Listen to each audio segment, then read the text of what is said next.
Soy Bravo y esto es Franco y Bravo. El bravo soy yo. El bravo soy yo. El bravo soy yo.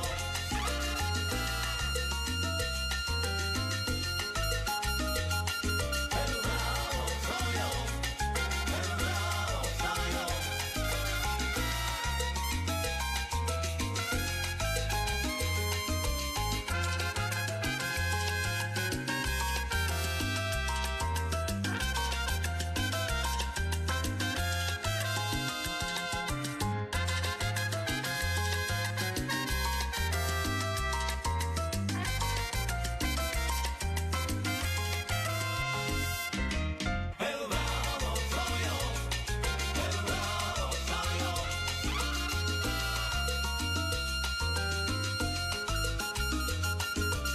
Muy buenas noches, le doy la más cordial bienvenida un lunes 26 de agosto. Soy Oscar Eduardo Bravo, está usted en Franco y Bravo a través de ATV+. Aquí las principales noticias del día.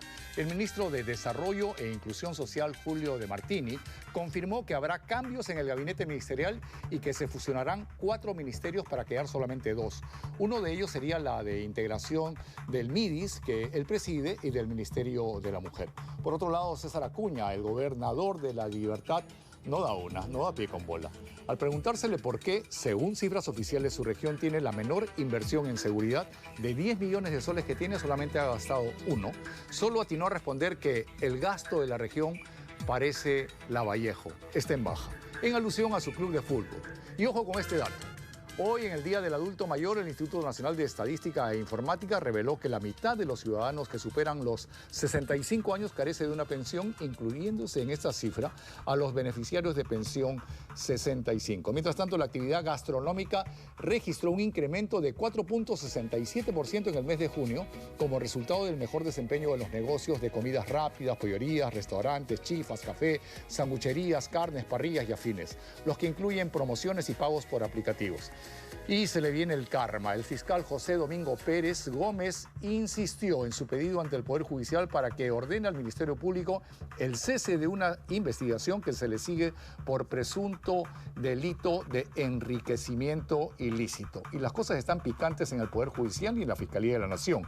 Y es más, el Poder Legislativo está interviniendo ante los excesos, ante la politización que se tiene de la justicia en nuestro país. El día de hoy vamos a empezar con un nuevo formato. Hay personajes en la historia de nuestro país, personajes en la historia contemporánea, en donde conversar con ellos 10, 15, 20 minutos no es suficiente, porque es gente que está muy preparada para gobernar nuestra nación.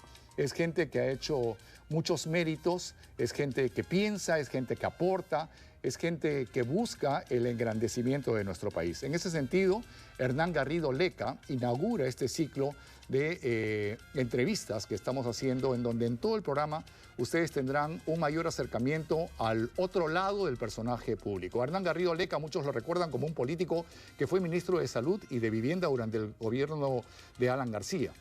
Además de ser contestatario, incansable a sus adversarios, sin embargo, Hernán Jesús Garrido Leca Montañez es mucho más que eso. Hernán Garrido Leca es economista, inventor, empresario, escritor, guionista, productor de cine, oficial de reserva del Ejército Peruano, docente universitario, entre otras especialidades. Él nació en Pueblo Libre hace 64 años y, entre otros lazos sanguíneos, también es familiar de Maritza Garrido Leca. Debido a que estamos ante un personaje que trasciende de una sola actividad, lo hemos invitado para hablar lo menos posible tal vez de política y conversar con este peruano polifacético, inaugurando así una serie de diálogos de 1 hora que tendremos una vez por semana. Esto es Franco y Bravo. Aquí comienza Franco y Bravo.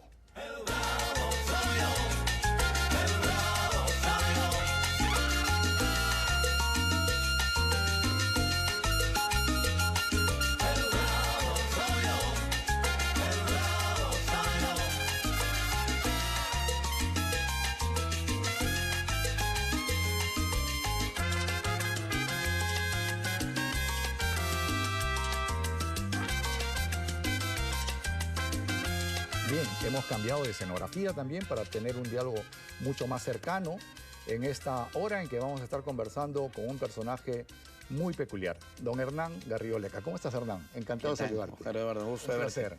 Siempre es grato conversar contigo. ¿Cuál es tu coeficiente intelectual? No tengo la menor idea. ¿No te lo has medido? Desde la época del colegio, pero ya ni me ¿Cuánto acuerdo. era? No sé.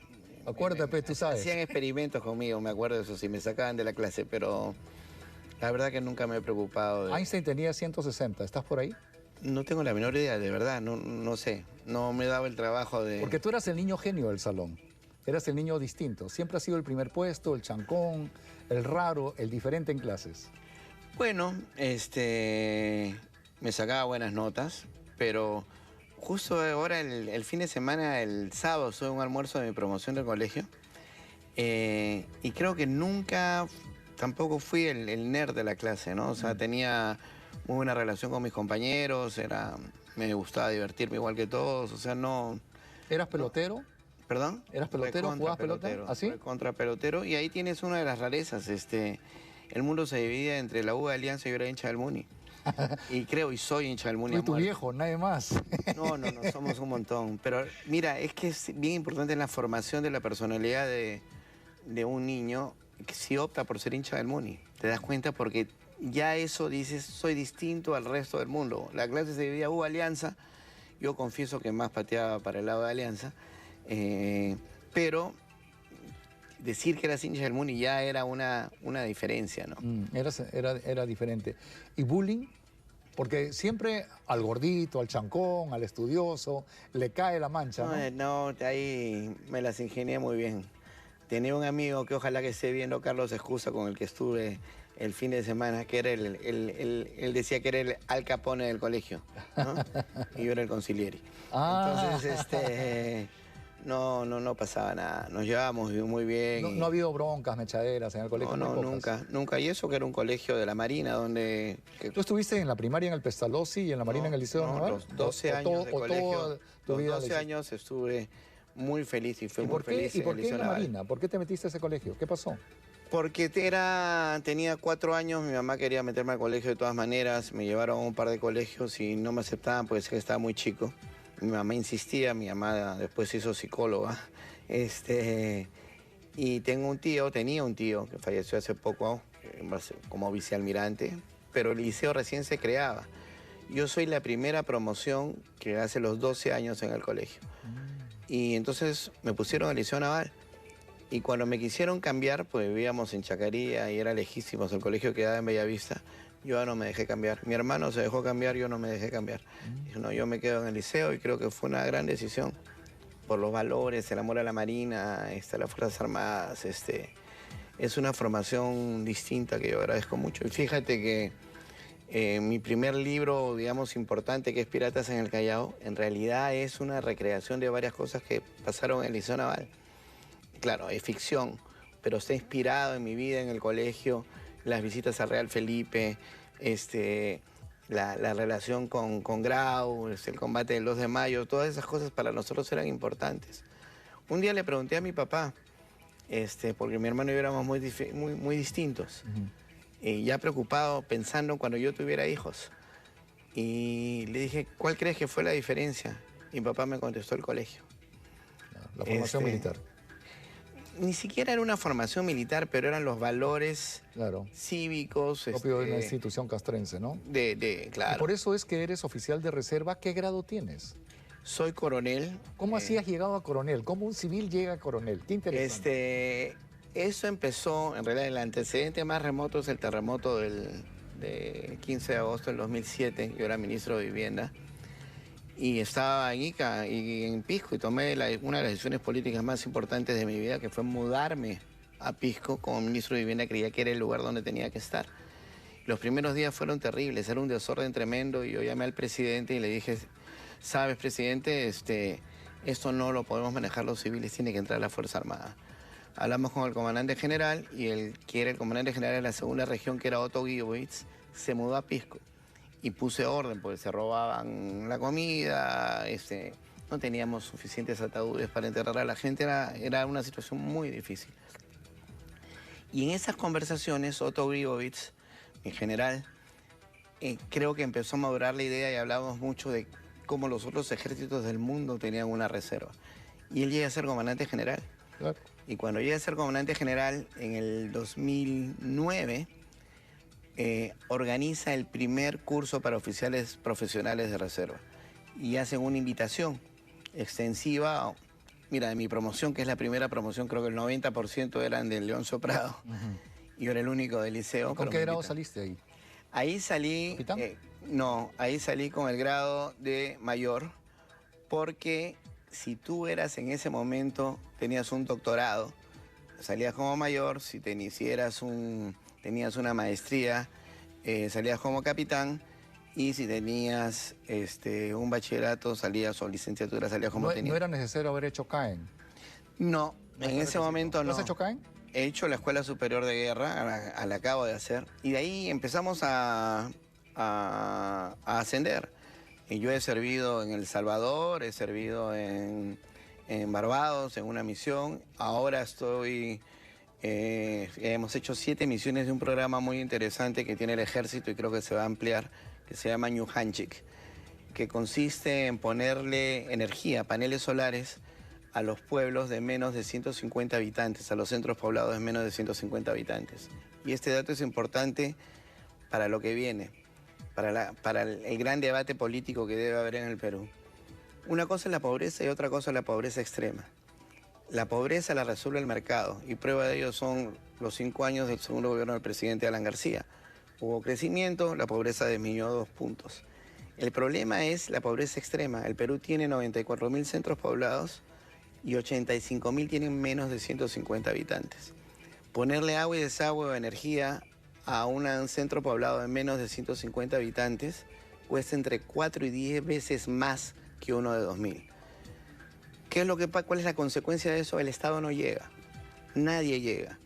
La pobreza extrema la tiene que resolver el Estado, pero el Estado tal como hoy existe no lo puede resolver porque el alcalde o el que recibe pues una cierta cantidad de plata, recibe el alcalde de Corani en Carabaya, Puno, recibe 1 millón de soles y tiene que escoger si se lo pone a la capital del distrito o a las comunidades. Se lo va a poner a la capital del distrito por 3 razones. La primera, porque el costo por conexión es menor, pues están más agrupados, lo que acabamos de decir. La segunda, porque si no la Contraloría lo mete preso.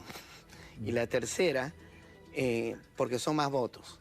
Entonces, el sistema está diseñado para un aislamiento, una exclusión reiterada de este gran segmento de la población, y creo que lo que está haciendo el ejército, y yo me siento orgulloso de ello, y de todos mis compañeros de oficiales profesionales de reserva, soy el oficial más antiguo y por lo tanto el que Antigüedad comanda es clase. ¿Ah? Antigüedad es clase, ¿no? Antigüedad es clase.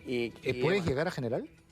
Solo hasta coronel, por una... Como Bolognesi. Como una acción, pues solo apenas una acción distinguida podría ser un caso de guerra exterior, un salvataje. El otro día estaba yo en Sangabán y estábamos instalando paneles, que es la selva de Puno, y nos rodearon un grupo de gente porque creían que íbamos a exterminar cultivos de coca.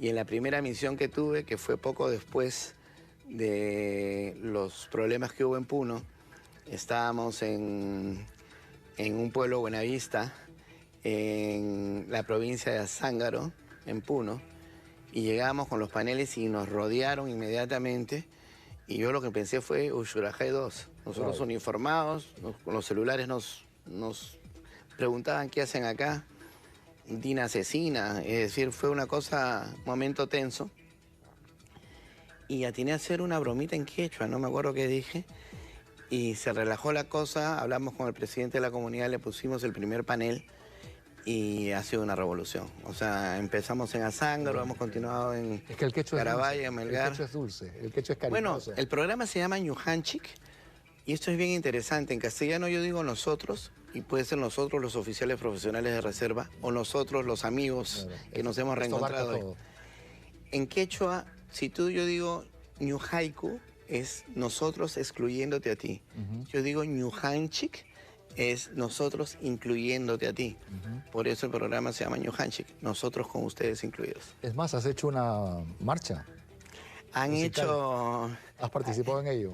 Bueno, he participado dando algunas ideas, pero en realidad la letra y la música tienen que ver, fue un general, mi general Agramonte, Jorge Agramonte y Alex Bryson, que es medio músico, entre los dos, y confieso, utilizando inteligencia artificial, compusieron esta marcha que es un poco el himno de estas misiones, ¿no?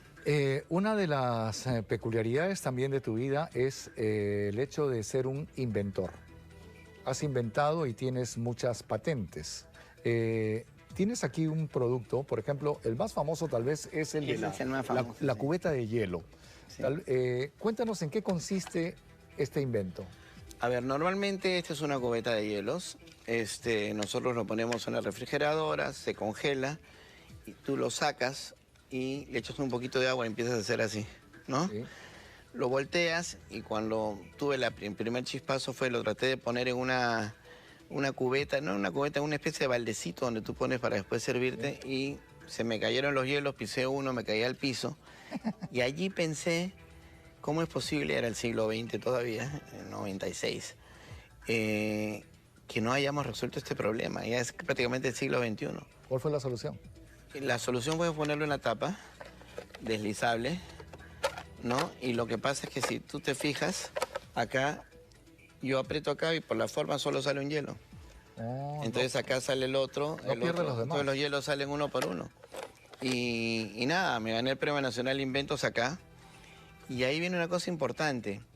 En Erasmo lo voy a tener que contar. Me fui donde Erasmo Wong y le digo, la cubeta no era tan sofisticada como este era el prototipo. Y lo convencí de vender en Wong las cubetas de hielo. ¿Y qué te dijo? Me dijo que sí, al comienzo me apoyó. Pero como a los 2 meses me dijo, oye, tengo que sacar las cubetas porque son muy caras. Entonces yo le digo, Erasmo, pero son más caras porque son mejores. Claro. Y seguro tiene más material, no hay forma de que sean más baratas. No, me dijo, lo siento. Bueno, me dio la oportunidad, pero creo que vendí, no sé, 3.000 cubetas. Y tuve un viaje a Estados Unidos, y Eduardo de Nemostier, te menciono, Eduardo, porque fuiste crucial en eso. Yo estaba trabajando para BASA y me presentó a un agente en Estados Unidos, le interesó la cubeta, licencié la cubeta, hicimos algunas modificaciones con un diseñador italiano. Y como un año después, en Chicago, presentamos la cubeta y el primer día vendimos 130.000. Esa experiencia me sirvió para entender varias cosas que hoy creo que deben ser parte del debate en el Perú, que es este tema de la economía naranja, las industrias creativas. Nosotros tenemos que producir pensando en el mundo. Mi error fue creer que triunfaba si vendía en Wong. Claro. No fui capaz de pensar en primera instancia, mi mercado es el mundo. Y hoy en día, yo soy muy orgulloso, te he traído esto también, no sé si lo pueden enseñar, pero... Podríamos ver, hay un spot de la televisión norteamericana. Veamos unos segundos de este spot donde promocionan esta cubeta. I'm Tal from OXO. I'm here to demonstrate this unique no-spill ice cube tray. This ice cube tray has a silicone lid that keeps water from dripping, even at an angle, so you don't have to worry about tiptoeing to the freezer. It works using air pressure and surface tension, which produces secure seal, just like this. To use, simply fill the tray with water. Entonces, has tenido publicidad en los Estados Unidos, sí. Tienes un mercado importante, pero este es otro... No, eso lo que te quería enseñar es que una vez que licencié la patente, me dieron las primeras cubetas y decía Made in China. Y me dolió. Entonces llamé al presidente de OXO, que era Alex Lee. ¿OXO de México? OXO con una X, esta de acá, que es una compañía que hace estas cosas en Estados Unidos, que es de Singapur. Él ya se retiró. Y le digo, oye, quiero cambiar el contrato. Y se molestó mucho. Y me dice, ¿pero qué quieres cambiar? Ya estamos de acuerdo. Le dije, no, porque dice Made in China. ¿Y qué quieres? Quiero que diga Invented in Perú. ¿Eso nada más? Le dije, entonces lo quiero en negrita, le dije. ¿Lo quiero qué? En negrita. Yeah. Entonces, como verás, ahí sale Made in China, pero en negrita sale Invented in Perú. Y es patente norteamericana, ¿eh? La patente sí es una patente norteamericana. La patente es norteamericana. ¿Y cuántas patentes tienes? 11. ¿Qué cosas has inventado? Tengo esto, tengo una silla, cama de parto vertical, que es en colaboración con Julian Lockett. Tengo este de acá, que creo que he traído uno, que es... Esto de la cama vertical, de parto vertical, es una costumbre muy nuestra. En realidad... Nuestras mujeres en la serranía, cuando van a parir, pues van cerca a un río, el marido ayuda y alumbran al niño de pie. En realidad, sí. A ver, yo tomé conciencia del problema de que muchas mujeres no querían dar a luz echadas cuando era ministro de Salud. Encontré que lo primero que hice para poder evaluar mi gestión, dije, quiero los indicadores básicos de salud pública en el Perú. Y uno me llamó la atención, era la muerte materna. La cantidad de mujeres que morían al dar a luz era comparable a Haití o Bolivia. Y yo dije, bueno, como economista esto no puede ser. O sea, el nivel de desarrollo que tiene el Perú tiene que haber alguna razón para esto. Llamé a los médicos y me contestaron una cosa terrible. Me dijeron, es que las señoras son unas ignorantes. No quieren bajar al puesto de salud a dar a luz. Yo dije, miren, con la experiencia que tengo, que una persona sea ignorante puede ser, pero que un grupo de personas actúen colectivamente y tengan el mismo comportamiento no es. Entonces, una economista que trabajaba conmigo y una obstetra, una ginecóloga, dije, ustedes se van a encargar de ir a Chumbivilcas, Casapuno, a las zonas donde la tasa de mortalidad materna era mayor, y vengan y díganme qué pasa. Entonces regresaron y me dijeron, son 4 razones, ministro. De abajo para arriba. ¿Con quién dejo a mis hijos? ¿No? Por eso no bajaban, porque si bajan al puesto de salud y les viene una hemorragia, que es lo que suele suceder, y en el Perú se muere más rápido porque la gran mayoría de señoras son anémicas, ¿no? ¿Con quién dejo a mis hijos? ¿Con quién dejo a mis animales? No hablan quechua, no hablan aymara, no hablan ayánica, pero la primera razón fue la que fue así, como un rayo. Me hacen parir echada.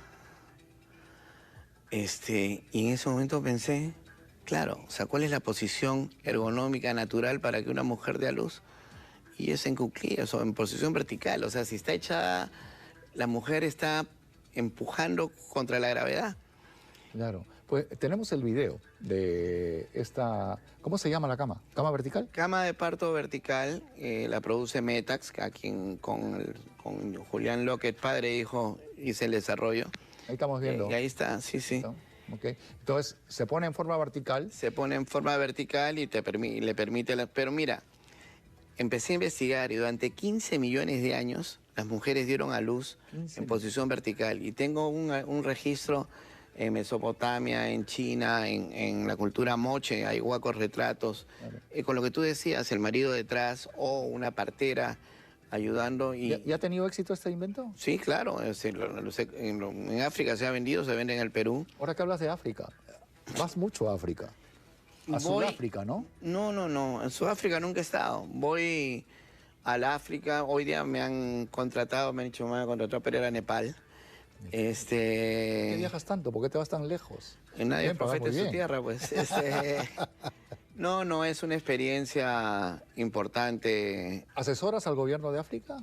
He trabajado en 16 países en África, a veces, normalmente con los gobiernos, pero a veces también con el sector privado.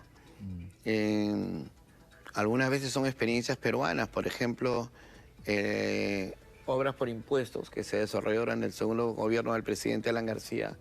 El IFC, el Banco Mundial, produjo un documento diciendo que era una gran idea del Perú.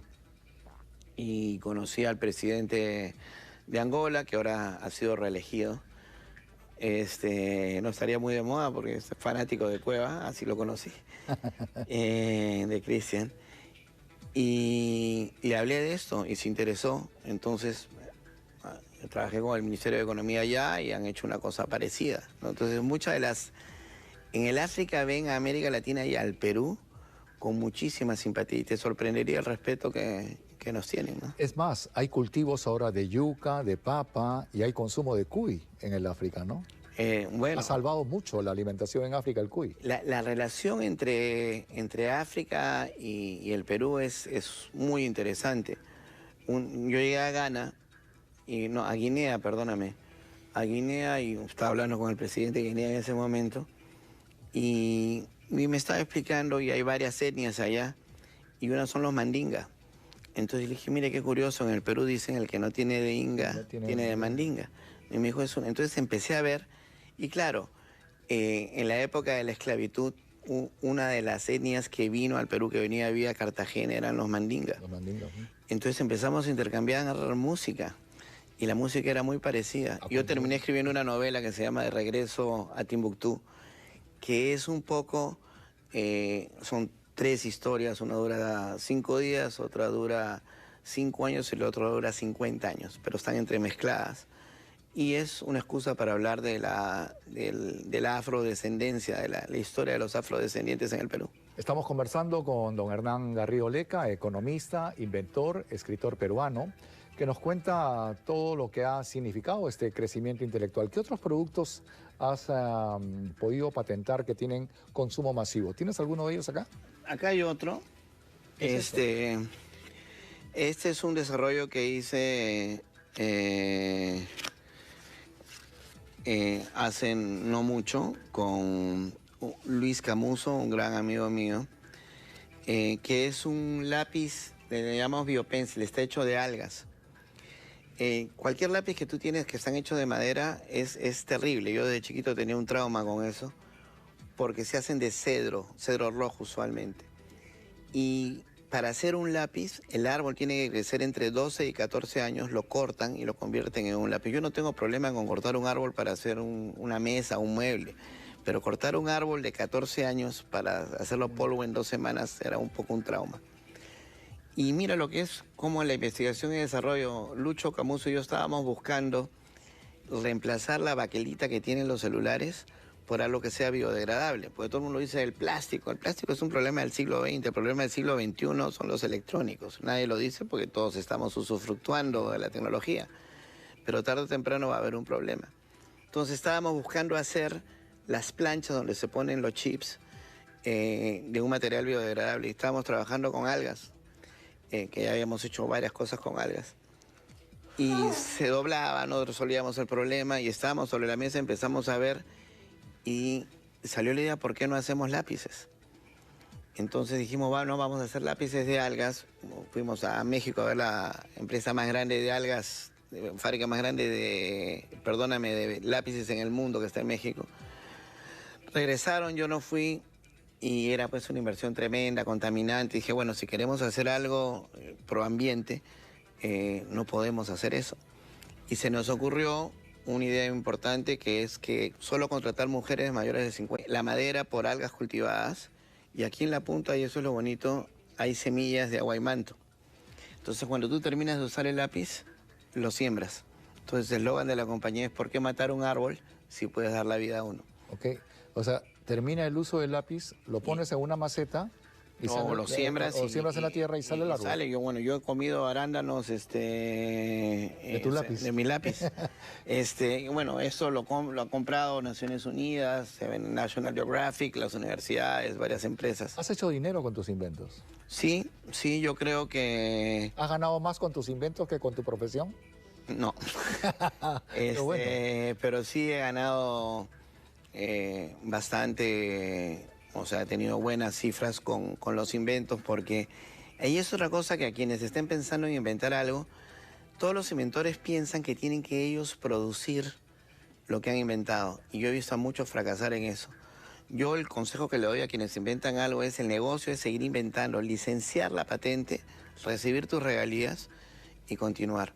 Y eso viene un poco de la parte de literatura.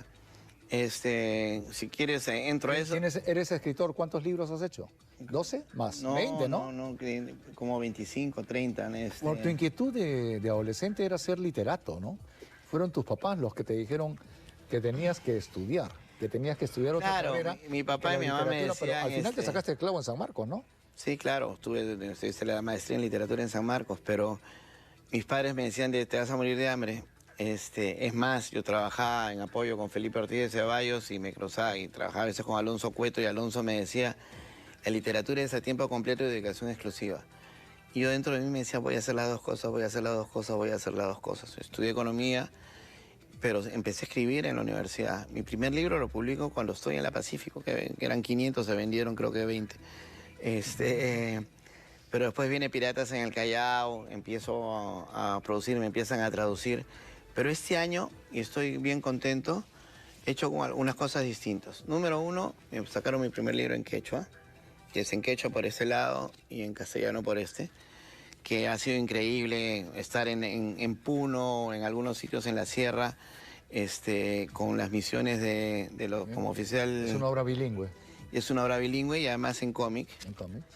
Este de acá, que también es una novela gráfica, que es un homenaje a Manuel Núñez Butrón, que es un médico peruano, que es uno de los grandes próceres de la salud pública. Esto está ilustrado por Oscar Barriga, que lidera un grupo en Arequipa que se llama Tawa. De nuevo volvemos a la economía naranja y a las industrias creativas.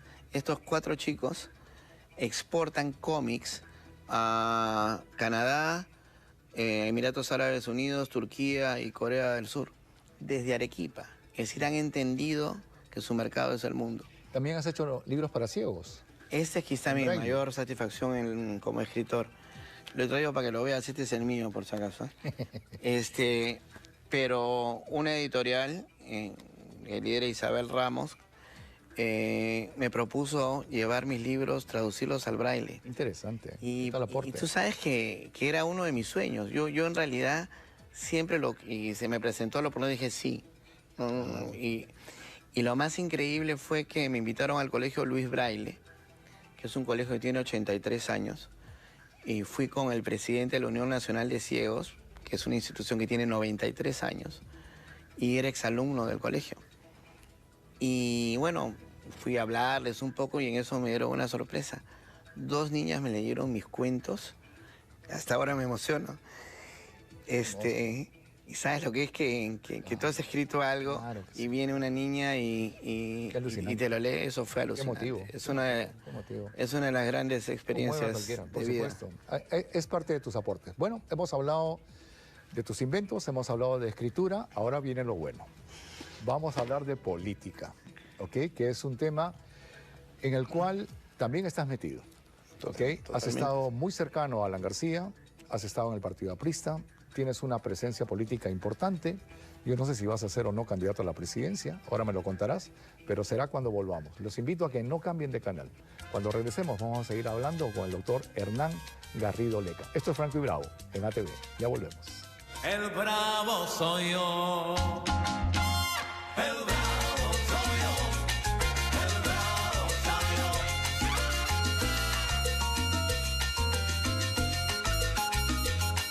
El bravo soy yo. El bravo soy yo. Hoy es día del adulto mayor, hoy es día del abuelo. Y desde acá saludo también a mis nietos. Yo soy abuelo de Mateo, Milan y Mirko, Hidalgo y Bravo. Desde acá un beso de amor a los 3 nietos que están viéndonos desde Miami, en los Estados Unidos. Y Karina Reinafarge, nuestra periodista reportera, está en Lince, donde se ha inaugurado justamente un centro del adulto mayor muy completo en el Día del Adulto Mayor, Día de los Abuelos. Adelante, Karina. Buenas noches. Muy buenas noches, feliz día, Óscar Eduardo. Te cuento que aquí estamos preparando un plato bastante bravo, ¿sí o no, señora? Sí. ¿Qué está Una preparando? sangrecita, estoy preparando la sangrecita, que es nutritiva mayormente o especialmente para la anemia. Mira, te cuento, ¿no?, que los adultos mayores tienen que alimentarse bien. Por eso lo principal, aquí nos cuenta la alcaldesa Malca Schneiderman, perdón, siempre con su apellido, comentarle la importancia de la alimentación para los adultos mayores. Es una de las primeras cosas que se pensó para este centro. Así es, sí, como tú bien lo has dicho, el día sábado estuvimos aperturando el centro del adulto mayor. Acá, como puedes ver, estamos en la clase de cocina y repostería. Tenemos ese centro, ahorita acaban ellas de preparar un rico tallarín a base de sangrecita. Ceñito, ¿y qué tal está? ¿Lo ha probado? Sí, está muy bueno. ¿Y es económico? Claro, por supuesto. Y es algo alimenticio. Es un plato creativo que sale de lo común y eso está bien. ¿Usted había comido Está antes muy sangrecita en su casa?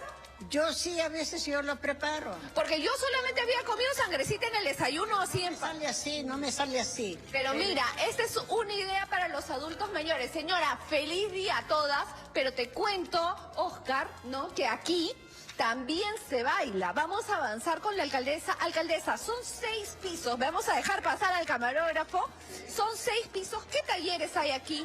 Ahorita vamos a ver el taller de bailoterapia, tenemos también talleres de marinera, tenemos talleres de coro, tenemos talleres de guitarra, cajón, tenemos talleres de belleza, tenemos también medicina física y rehabilitación, tenemos también el primera defensoría del adulto mayor con nuestros abogados que tenemos un grupo de psicólogos también para verla. A veces tenemos adultos mayores con depresión, ansiedad, tenemos un grupo de psicólogos que los atiende, tenemos nutricionistas como has visto en la clase de repostería.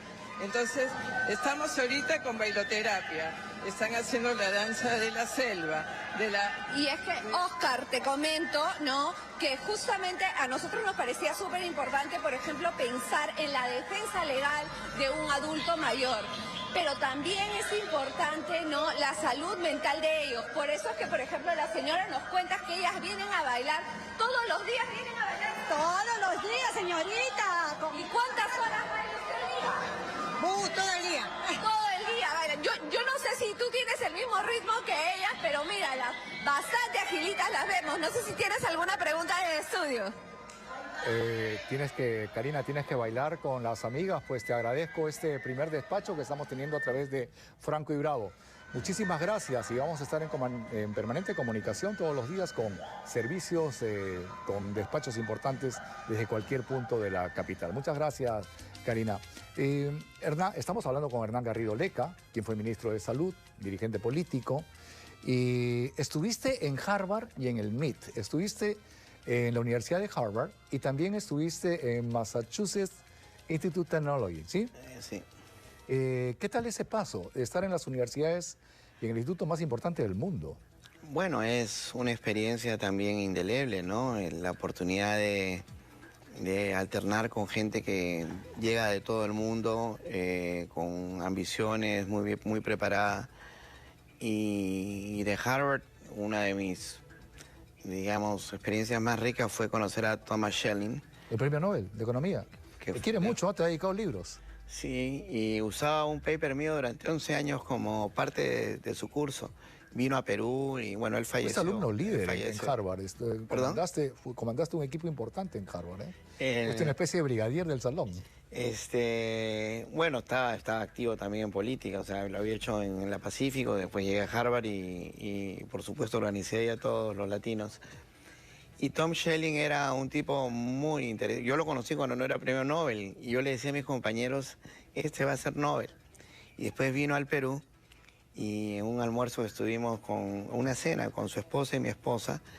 Yo le enseñé una serie de papelitos que yo tenía, que él me había mandado a mí, que yo los había guardado.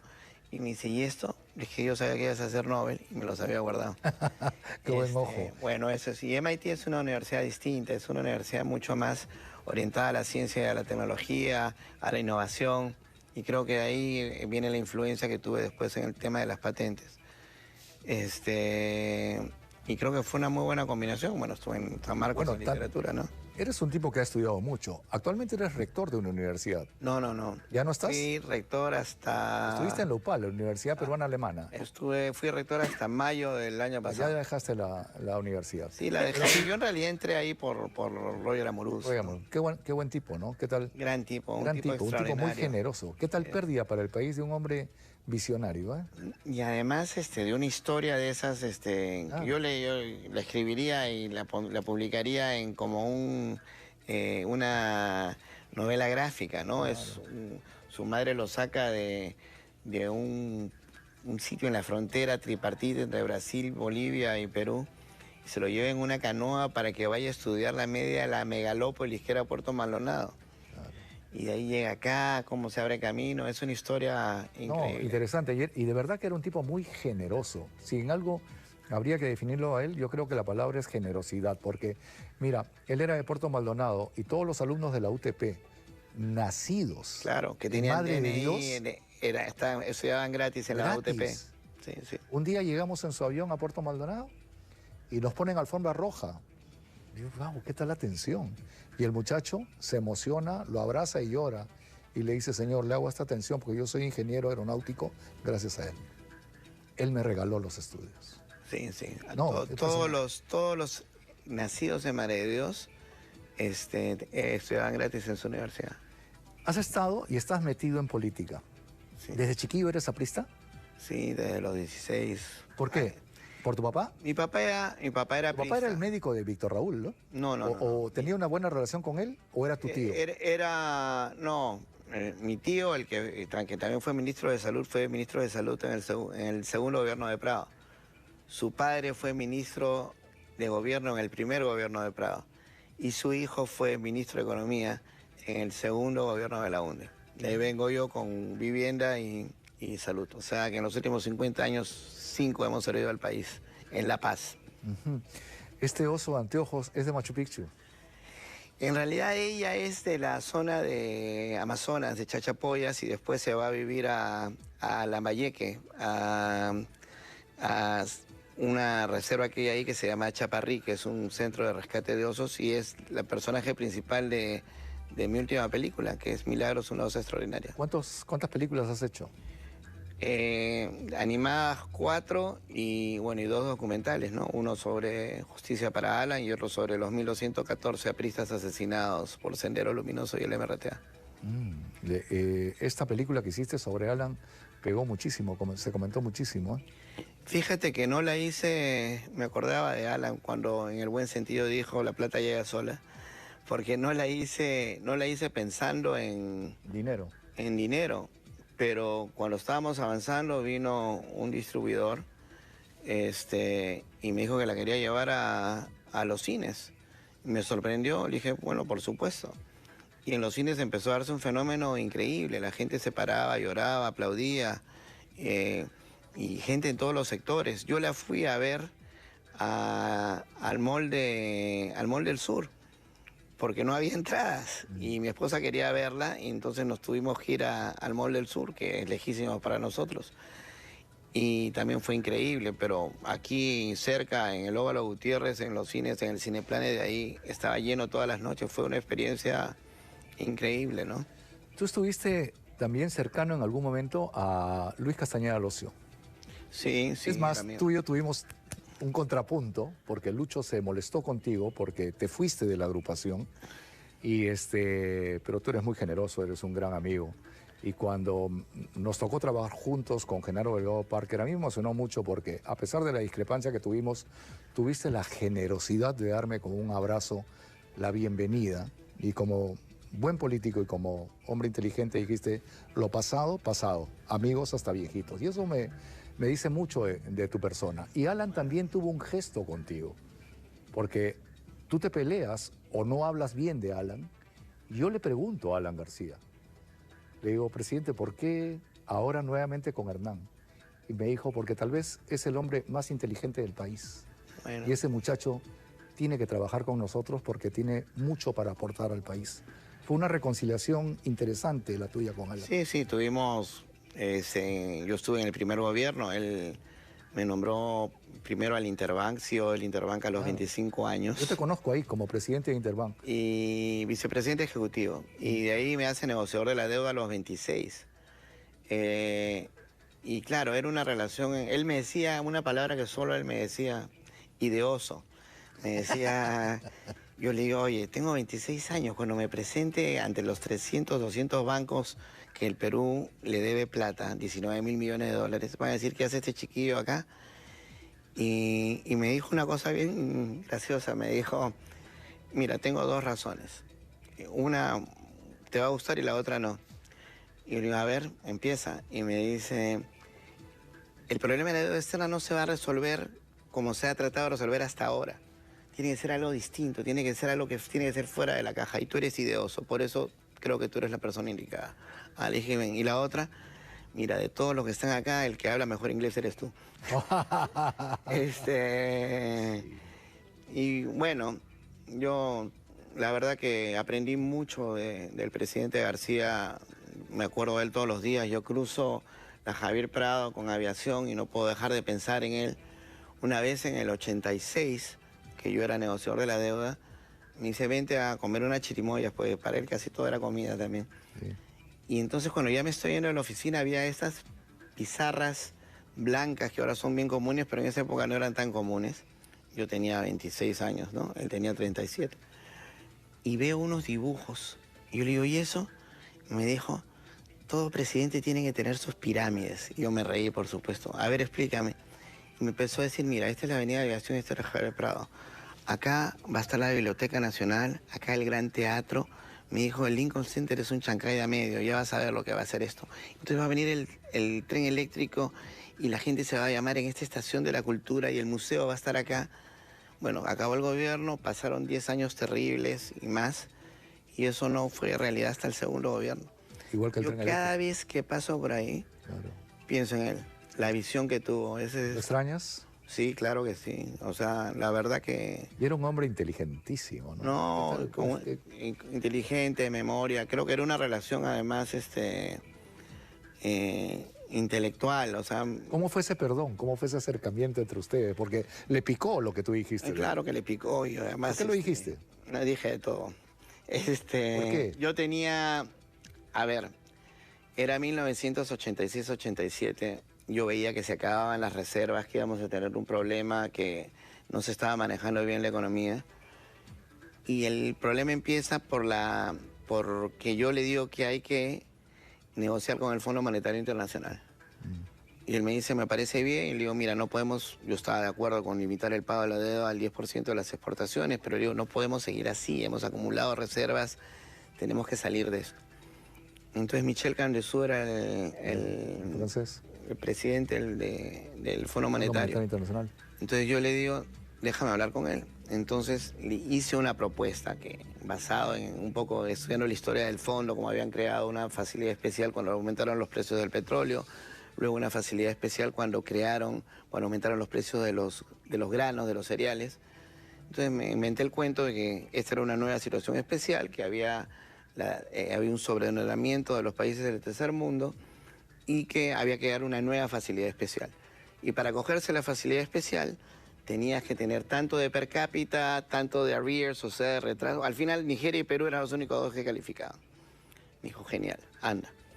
Me voy, hablo con Candesu, que le encantó la idea. Le dije, mire, señor Candesu, usted consigue que la oveja negra vuelva al redil y lo que nosotros vamos a decir es que gracias a el pensamiento y las posiciones adoptadas por el presidente Alan García hemos modificado el orden financiero internacional y le hemos doblado la mano al Fondo Monetario Internacional.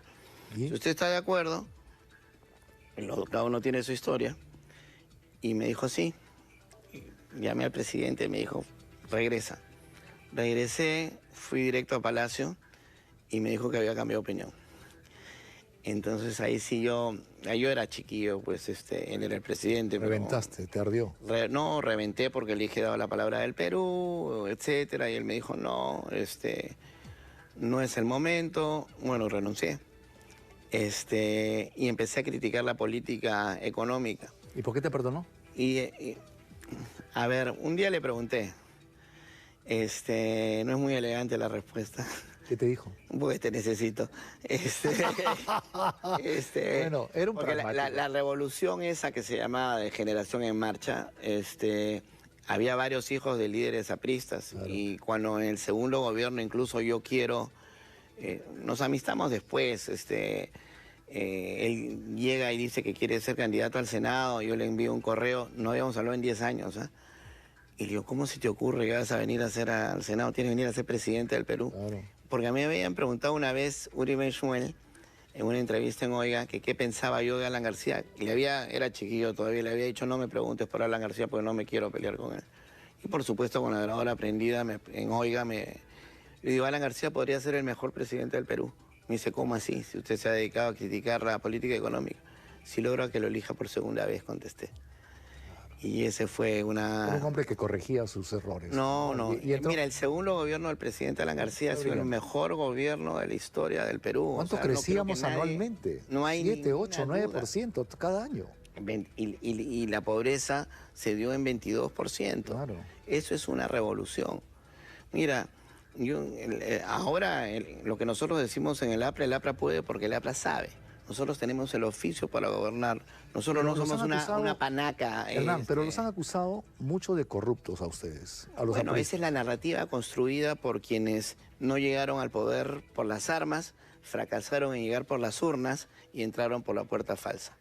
Entonces lo que se dedicaron es a convertir el Ministerio Público en una ametralladora para destruir a sus enemigos y ganar el poder de la única manera que podían ganar, que era sacarnos a nosotros de la contienda, ¿no? ¿Quieres ser A nosotros y presidente? a los demás. Si uno está en política siempre es una posibilidad y yo sí...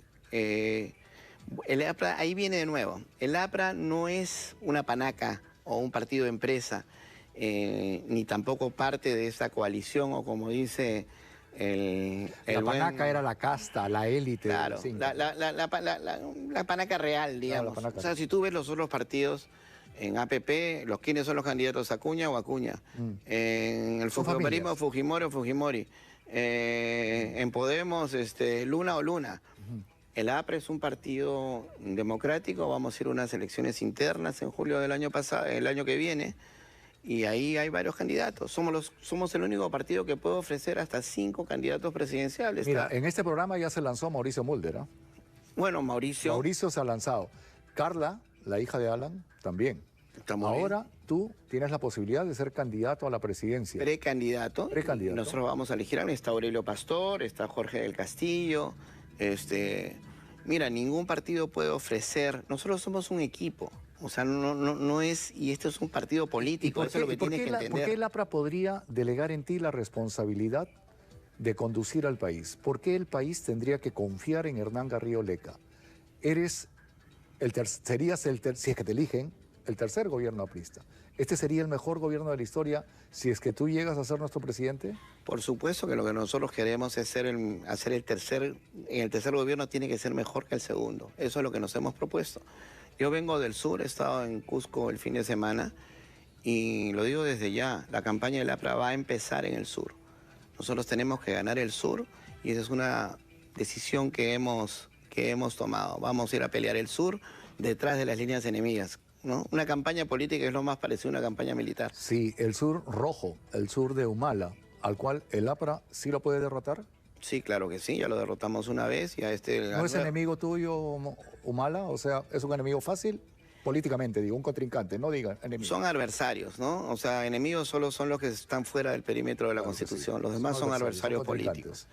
No, yo creo que... ¿No te asusta? Hemos pasado 15 años intercambiando insultos. Creo que el APRA tiene propuestas, tenemos oficio, tenemos una visión del país, lo que hablábamos hace un momento de cómo vemos el Perú. Geoeconómicamente hablando, el Perú ya no es el Perú de hace algunos años. Hoy en día, Rondón y Amazonas y Acre, que son 3 estados del Brasil, tienen el 20% del PBI del Perú y el 20% de la población. Geoeconómicamente son el Perú. Asís, que está cruzando el puente en Iñapari, está a 4.600 kilómetros del Atlántico y a 1.100 del Pacífico. Eso es el Perú, geoeconómicamente es el Perú. El puerto de Chancay equivale en el siglo XXI a lo que Víctor Raúl vislumbró en el siglo XX como el Canal de Panamá. Claro. El comercio en ese momento se daba en el hemisferio norte entre Estados Unidos y Europa. Y si Estados Unidos, que era el propietario del Canal de Panamá, le entraba algún día la rabia, nos cortaba el acceso al mercado. Hoy en día nosotros somos los dueños del hub, de la salida, del punto de partida de estos grandes trenes de 200.000 toneladas que van a salir recibiendo carga, yo me imagino desde Buenaventura, desde Guayaquil, desde Valparaíso, llegando a Chancay y saliendo hacia el Asia. Espero que te vaya muy bien en esta propuesta política. A mí sí me gustaría que seas presidente. Espero que la próxima entrevista la pueda tener en Palacio contigo. Creo que Pero, nos iría, escúchame, creo que nos si iría fuese bien. así, Falta mucho demasiado, tiempo. Falta mucho tiempo, pero Tienes que entrevistar además a más aprisas. Nosotros somos un equipo. así es. Y los estoy entrevistando. Y el justamente APRA puede porque el APRA sabe. Grábense justamente por eso, el APRA puede porque el APRA sabe. Y justamente por eso es que estoy teniendo estos formatos. Mira, he conversado 1 hora contigo y me han parecido 10 minutos. Y lo que he querido es justamente que estoy teniendo estos formatos. Mira, he conversado 1 hora contigo y me han parecido 10 minutos. Y lo que he querido es justamente acercarte a la población, acercarte a los peruanos, para que conozcan un poco más, no solamente del personaje político, sino de todas las fortalezas que tú tienes y que puedes brindar a nuestro país. Mi querido Hernán, siempre es grato conversar contigo. Yo te agradezco mucho. Deseo lo mejor. Que Dios te agradezco bendiga, mucho. mucha suerte. Bendiciones también. Igualmente. Y estoy seguro que nos puede ir bien contigo. Y hay que trabajar duro y parejo. El APRA puede porque el APRA sabe. Y el APRA nunca muere. Así es. Sea SAP, Sea SAP, sea SAP. solo el APRA salvará al Perú, decían Solo Dios salvará mi alma y solo el aprismo salvará al Perú. Víctor Raúl. Carlos Phillips. Pues ha sido el economista Hernán Garrido Leca, a quien he recibido con mucho beneplácito esta noche aquí en Franco y Bravo. El día miércoles vamos a tener igual un diálogo con un importante dirigente de Acción Popular, Víctor Andrés García Belaúnde, Vitocho. Y así vamos a tener a las diversas agrupaciones para que usted pueda sacar sus propias conclusiones y llegar a un buen proceso electoral donde tenemos que elegir al mejor, no solamente al mejor peruano, sino al mejor equipo de todos los peruanos. Soy Oscar Eduardo Bravo, les agradezco vuestra gentil sintonía y el día de mañana estaré nuevamente con ustedes de 8 a 9 de la noche a través de Franco y Bravo en ATV+. Que pasen muy buenas noches. Dios me los bendiga. El Bravo soy yo. El bravo soy yo.